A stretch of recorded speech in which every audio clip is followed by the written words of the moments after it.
Internal changes, உள்ளான மாற்றங்கள் அப்படின்னு அர்த்தம். நம்முடைய மனதுக்குள்ள மாற்றங்களை ஏற்படுத்த வேண்டும் என்று தான் தேவன் விரும்புகிறார். நம்முடைய மதங்கள் எல்லாம் சொல்லுவது, இந்த உலகத்தில் கிறிஸ்தவ மதம் முதற்கொண்டு கிறிஸ்துவை பின்பற்றுகிறவர்கள் அத்தனை பேர்களும் செய்கிற காரியம் என்னென்னா, வெளிப்புற சுத்தம். கோயிலுக்கு போனால் எப்படி போகணும்? சுத்தமாக ட்ரெஸ்ஸு போட்டு, பட்டு புடவை கட்டி, நகை நட்டை போட்டு இப்படி போகணும். மற்ற மதங்கள் என்ன சொல்கிறாங்க? பெந்தேகோஸ்தையில் வெள்ளை கலரில் ட்ரெஸ் போட்டு, நகை போடாமல், பொட்டு வைக்காமல் மூலியாக போகணும். ஆர்சியில் என்ன சொல்கிறாங்க? நீண்ட ட்ரெஸ் போட்டு ஒரு யூனிஃபார்மில் போகணும். வெள்ளையோ ஆரஞ்சோ காவியோ ஏதோ ஒன்று தரித்து போகணும். திருமணம் செய்து கொள்ளக்கூடாது, சாப்பிடக்கூடாது, 40 நாட்கள் கறி சாப்பிடக்கூடாது, வாரத்தில் ஒரு நாள் உபவாசம் இருக்கணும், சுத்தமான ஜலத்தில் தலையை தண்ணியில் ஊற்றிக்கணும். பிராமணர்கள் என்ன சொல்கிறாங்க? சாப்பிட்றதுக்கு முன்னாடி தலையில் தண்ணி தெளிச்சுக்கணும், கையை கழுவணும், சுத்தபத்தமாக இருக்கணும், தீட்டு படக்கூடாது. இப்படி எல்லாமே உடல் ரீதியான சமாளிப்புகள். எல்லாமே எல்லா மதங்களும். புத்தர் என்ன சொன்னார்? மொட்டையை போட்டுக்கோ, வெண் உடை தரிச்சுக்கோ. அப்புறம் ஜெயினர் என்ன சொன்னார்?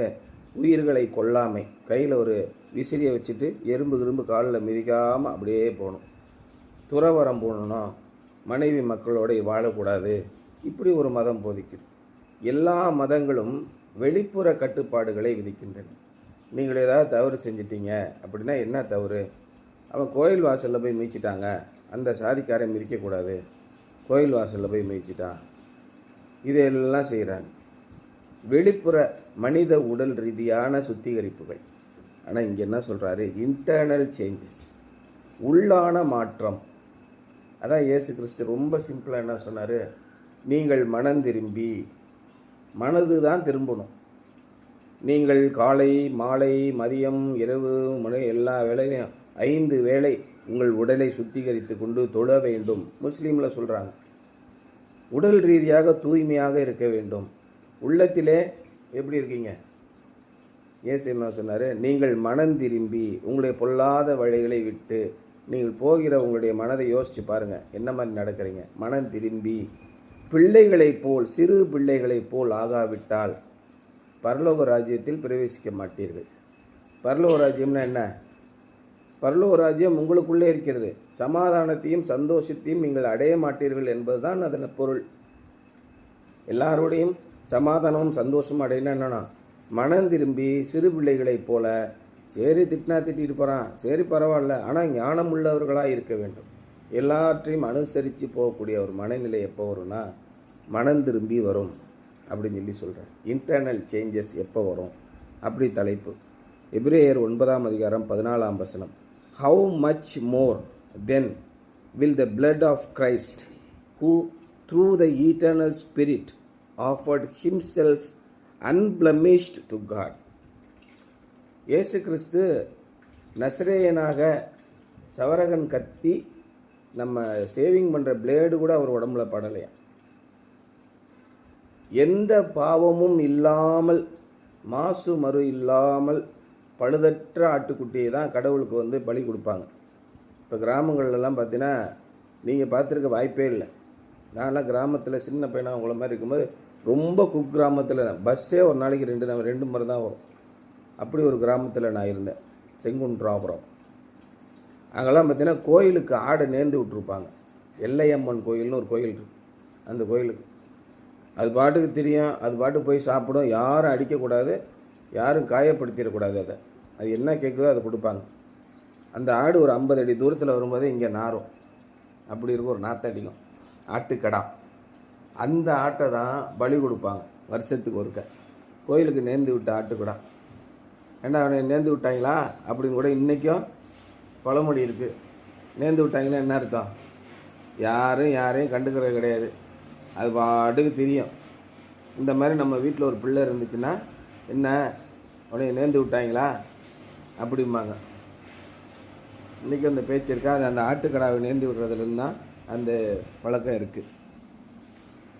How much more then will the blood of Christ, who through the eternal Spirit offered himself unblemished to God, cleanse our consciousness from acts that lead to death so that we may serve the living God. உயிருள்ள கடவுளை நாம் வழிபடும்படியாக மரணத்தின் செயல்களுக்கு கொண்டு செல்கிற நம்முடைய மனசாட்சியை சாவுக்கு தான் நம்மளை கொண்டு செல்கிறது. ஆனால் இறைவன் என்ன சொல்றாரு? நித்திய வாழ்வை தருகிறேன் என்று, என்றும் அழியாத வாழ்வை தருகிறேன் என்றார். நம்முடைய செய்கைகளின் மூலமாக மனசாட்சிக்கு விரோதமாக நாம் செய்யும் செயல்களின் மூலமாக நம்ம எங்கே கொண்டு போகிறாரு? சாவுக்கு கொண்டு செல்கிறது. அப்படி போவதிலிருந்து நம்மளை காப்பாற்ற வல்லமையுள்ள ஒரே ரத்தம் இயேசு கிறிஸ்துவின் ரத்தம் என்பதுதான் இந்த எபிரேயரில் நம்ம படிக்கிற ஒரு வாக்கியம். The old covenant rituals could not change people's hearts. பழைய உடன்படிக்கை ஒன்று இருக்கிறது. பழைய உடன்படிக்கை என்ன? பைபிள் படிச்சிருக்கீங்களா? சொல்லி கொடுத்துருக்கீங்களா? பழைய உடன்படிக்கை என்ன? பழைய உடன்படிக்கை தெரியாதா? உடன்படிக்கை தேவன் நம்மளோடு கூட ஒப்பந்தம் பண்ணியிருக்கிறார். 10 கட்டளை கட்டளைகளை ஒருவன் மீறி விட்டான். அப்போ என்ன செய்யணும்? ரூல்ஸ் போட்டாச்சு. இபிகோ ஐபிசி செக்ஷன்ஸ்லாம் போட்டாச்சு. சப்போஸ் ஒருத்தன் கடைபிடிக்கலை என்ன செய்யணும்? அதுக்கு தண்டனை கொடுப்பாங்கள்ல. என்ன தண்டனை கிடைக்கும்? அந்த தண்டனையிலிருந்து மீண்டு வருவது எப்படி? இப்போ 10 கட்டளைகள் இருக்கு. பலி கொடுக்கணும். அதான் ஓல்டு கவர்னன்ட். 10 கட்டளைகள் முதலாவது கட்டளை, உன் தேவனாகிய கர்த்தர் நானே. உன் தாய்க்கும் தகப்பனும் கீழ்ப்படி, களவு செய்யாதிருப்பாக, பொய் சாட்சி சொல்லாதிருப்பாயாக, இச்சியாதிருப்பாயாக, விபசாரம் செய்யாதிருப்பாயாக, விக்கிரக ஆராதனை செய்யாதிருப்பாயாக. இப்படியே 10 கட்டளைகள் வருது இல்லையா? 10 கட்டளைகளை மீறிவிட்டால் ஒரு காளையையோ ஆட்டுக்கடாவையோ புறா குஞ்சுகளையோ நீங்கள் பலி கொடுக்க வேண்டும். பலி கொடுத்து அதான் பாவ நிவாரணம்.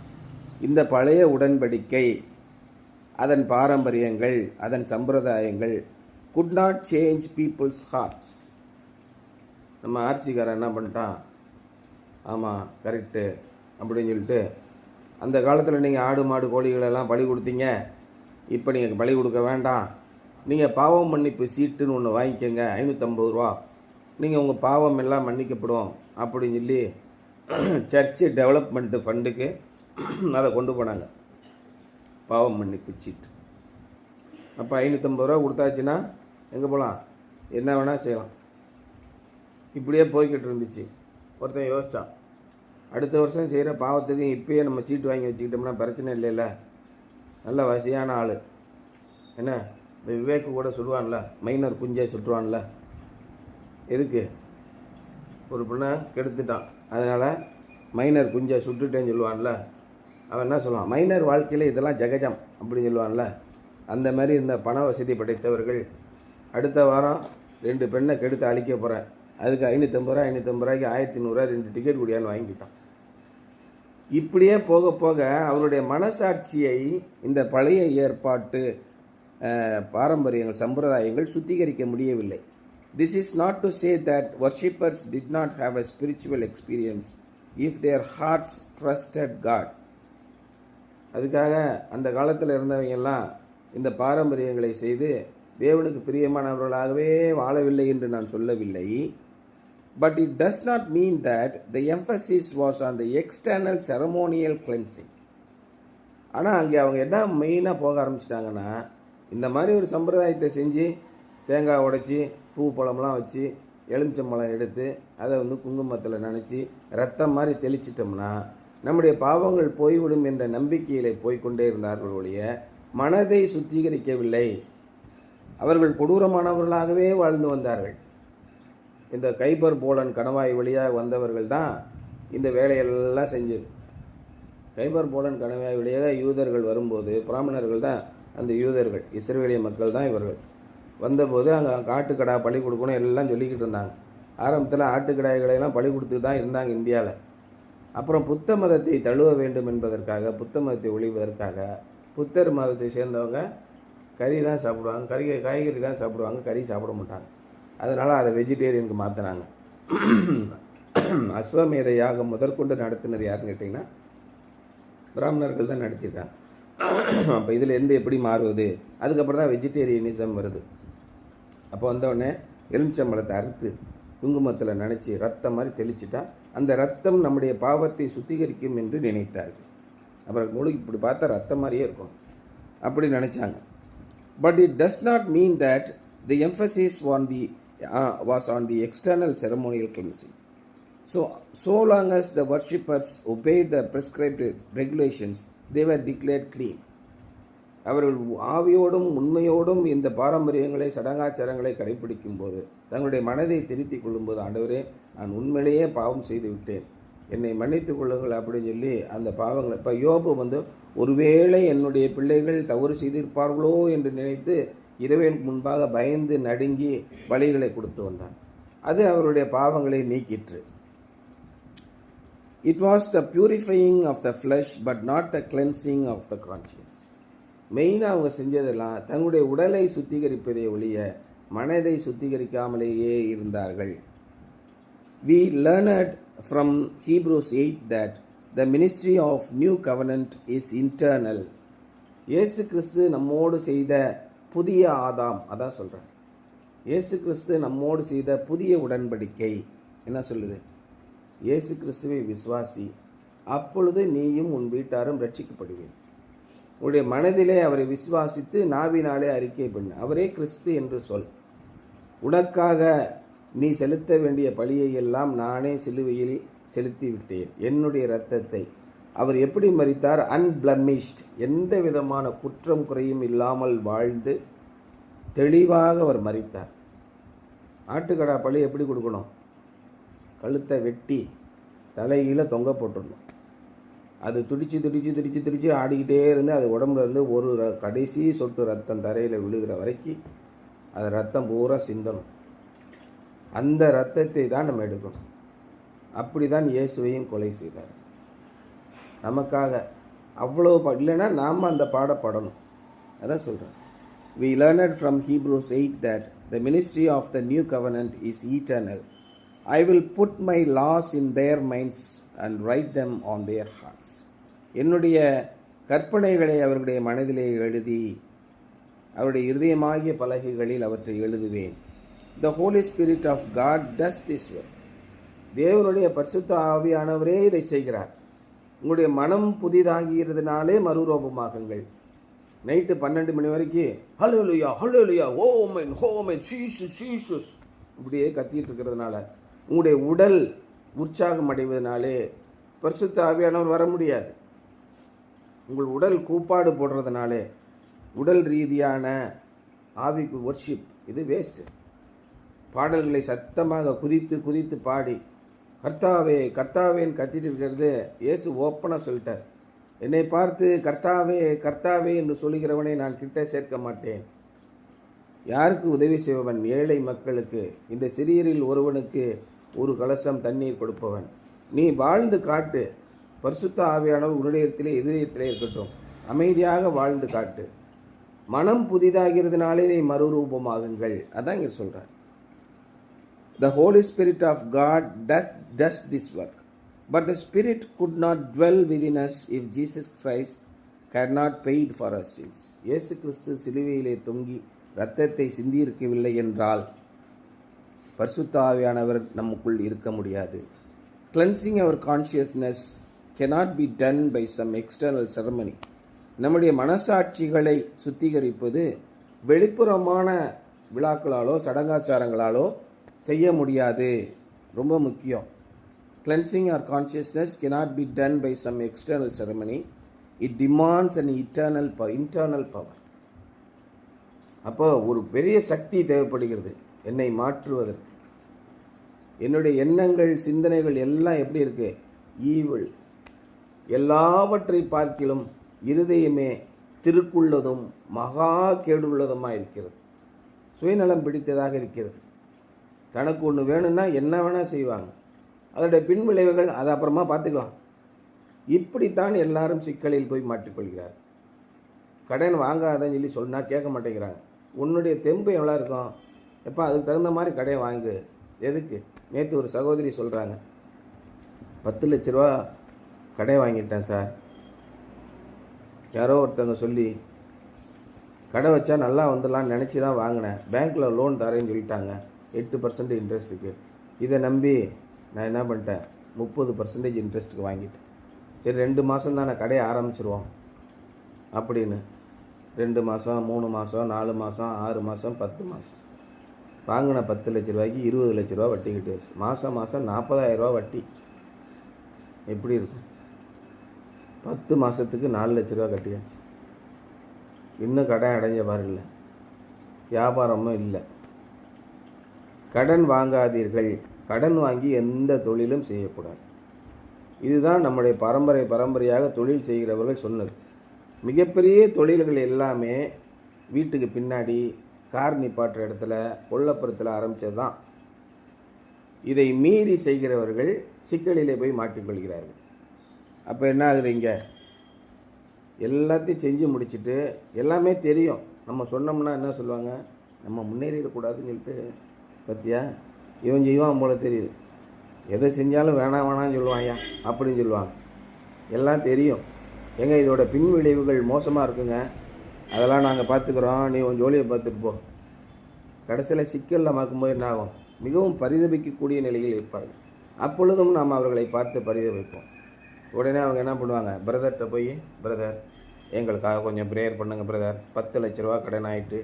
உடனே பிரதர் என்ன சொல்வார், கவலைப்படாதீர்கள், கடன்களிலிருந்து தேவன் உங்களை ரட்சிப்பார், எனக்கு ஒரு 5000 காணிக்க கொடுங்க, இருக்கிறதையும் முடிங்கிட்டு போயிடுவார். நீங்கள் அமைதியாக தேவனுடைய ஆலயத்திலே அமர்ந்து செபியுங்கள். ஆண்டவரே நான் தவறு செய்து விட்டேன், அப்பொழுதே சொன்னீர்கள், என்னுடைய மனசாட்சிக்கு விரோதமாக நான் வாங்கினேன், என்னுடைய ஆசையினாலே வாங்கினேன், என்னை மன்னித்துக் கொள்ளுங்கள், இப்பொழுது என்னை காப்பாற்றுங்கள், உங்களுக்கு விடுதலை கிடைக்கும். இதுதான் முக்கியம். அப்போ மனசாட்சியை நீங்கள் சுத்திகரிக்க வேண்டும். Cleansing our consciousness cannot be done by some external ceremony. It demands an internal power. உங்களுக்குள்ளே உறைந்திருக்கிற இந்த சித்தர், சிவவாக்கிய சித்தரை, ஓடி ஓடி ஓடி ஓடி உள்ளிருக்கும் ஜோதியை, உள்ளே இருக்கிற இன்டர்னல் பவர், இதை விட்டு காசிக்கும் கன்னியாகுமரிக்கும் திருச்செந்தூருக்கும் சாலக்குடிக்கும் வேளாங்கண்ணிக்கும் தர்காவுக்கும் எருசலேமுக்கும் போய் பரிசுத்தம் அடைந்து விடுவார்கள். நம்ம சிஎஸ்ஐ சர்ச்சில் வருஷம் ஒரு குரூப் பாஸ்டர் வந்து எருசலேமுக்கு போவாங்க. இந்த வருஷம் ஒரு 50 பேரை அனுப்பிவிட்டா தேவலன்னு பார்க்குறேன். சோழி முடிஞ்சிடும் அங்கேயே. ஆமாம், எருசலேமுக்கு போனால் பரிசுத்தவான்களாகி விடுவார்கள். ஜெருசலம் ரிட்டன், மகா பரிசுத்த ஸ்தலத்தை தரிசித்து விட்டார்கள். இயேசு பிறந்த இடத்தை, இயேசுவ மனசில் பிறந்திருக்கார அந்த எண்ணம் இல்லை பற்றியா? இதைத்தான் அவர் சொல்கிறார். Cleansing our consciousness cannot be done by some external ceremony. It demands an internal power. Because Jesus Christ is unblemished, he was able to offer the perfect sacrifice. கச்சிதமான ஒரு தியாகத்தை அவர் செய்தார், ஒரு பலியை அவர் செய்தார், நமக்காக, நம்முடைய வாழ்க்கை மாறுவதற்காக. யோசித்துக் கொள்ளுங்கள். அந்த பரிசுத்த ஆவியானவர் உங்களுடைய உள்ளத்திலே வந்தால்தான் நீங்கள் மாற முடியும். இல்லை என்றால் நீங்கள் 24 மணி நேரமும் போன் நோண்டி கொண்டிருப்பீர்கள். எது முக்கியம் என்று நீங்கள் அமர்ந்து தேவனிடத்திலே நீங்கள் விசுவாசித்தீர்கள். ஆண்டவரே நான் என்ன செய்து கொண்டிருக்கிறேன், உங்களே நீங்கள் அனலைஸ் பண்ணி பாருங்கள். அவருடைய சமூகத்திலே அமருங்கள். நம்ம எல்லா கெட்ட வழிகளையும் இழுத்து போவதற்காக சாத்தான் முயற்சி செய்து கொண்டே இருப்பான், உங்களுடைய வாழ்க்கையை அழிப்பதற்காக. ஆமாம் சாத்தான் வந்து பிடுங்குறான் போயா. நிறைய பேர் நம்பவே மாட்டான், எல்லாம் ஜீரழிஞ்சு போன பிறகு தான் நம்புவான். ஆமாங்க, எப்படி தான் இப்படி நடந்ததுன்னே தெரிலங்க, நான் எனக்கே பிரியமில்லாத ஒரு காரியத்தை நான் போய் செஞ்சு வச்சுருக்காங்க, வைத்தியகாரத்தனமாக செஞ்சுருக்கேங்க, நான் ஒரு முட்டா பையங்க. இப்படியே நிறைய பேர் லட்சக்கணக்கான கோடிக்கணக்கான பேர் சொல்லியிருக்கேன். எனக்கு விரும்பாத இதை நான் செய்கிறேன், அப்படி என்றால் நான் அல்ல, எனக்குள் வாசமாக இருக்கிற பாவமே அப்படி செய்ததுன்னு சொல்கிறார் பவுல். உங்களுக்குள்ளே பரிசுத்த ஆவியானவர் இருக்கும்போது பாவ செயல்களிலிருந்து நீங்கள் விடுபடுவீர்கள். துன்மார்க்கமான காரியங்களை செய்ய மாட்டீர்கள். சம்பந்தமே இல்லாத காரியத்தை நீங்கள் ஏன் செய்கிறீர்கள்? உங்களுடைய மனதிலே முரட்டாட்டம் இருக்கிறது. அப்பா எத்தனையோ முறை சொல்கிறேன், இருந்தாலும் ஏன் செய்ய மறுக்கிறீர்கள்? உங்களுக்குள்ளே பாவம் குடியிருக்கிறது. அப்படி என்றால் நான் அல்ல, எனக்குள்ளே வாசமாக இருக்கிற பாவமே அப்படி செய்கிறது. நீங்கள் மனம் திரும்புங்கள். மனம் திரும்பி சிறு பிள்ளைகளைப் போல் ஆகாவிட்டால் தேவனுடைய ராஜ்யத்தை பிரவேசிக்க மாட்டீர்கள். அதான் சொல்கிறார். Because Jesus Christ is unblemished, he was able to offer the perfect sacrifice. Something to ponder today. To what extent Are you certain that internal changes have taken place in your life? Explain. உங்களுடைய வாழ்க்கையிலே உள்ளான மாற்றங்கள் ஏற்பட்டு விட்டன. அப்படி இது எந்த அளவுக்கு ஏற்பட்டிருக்கின்றன என்பதை நீங்கள் எப்படி சொல்வீர்கள்?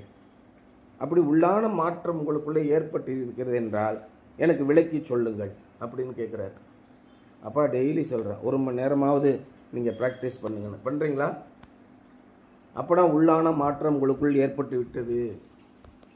இதான் நான் இயேசுவுக்காக இதை செய்வேன், நான் இயேசுவுக்காக நன்கு படித்து உயர்ந்த இடத்திற்கு வருவேன், அநேகருக்கு ஆசீர்வாதமாக இருப்பேன் என்று நினைத்தால் உள்ளான மாற்றம் உங்களுக்குள்ளே ஆரம்பித்து விட்டது என்று பொருள். இதான் இன்றைய சிந்தனை. சரியா?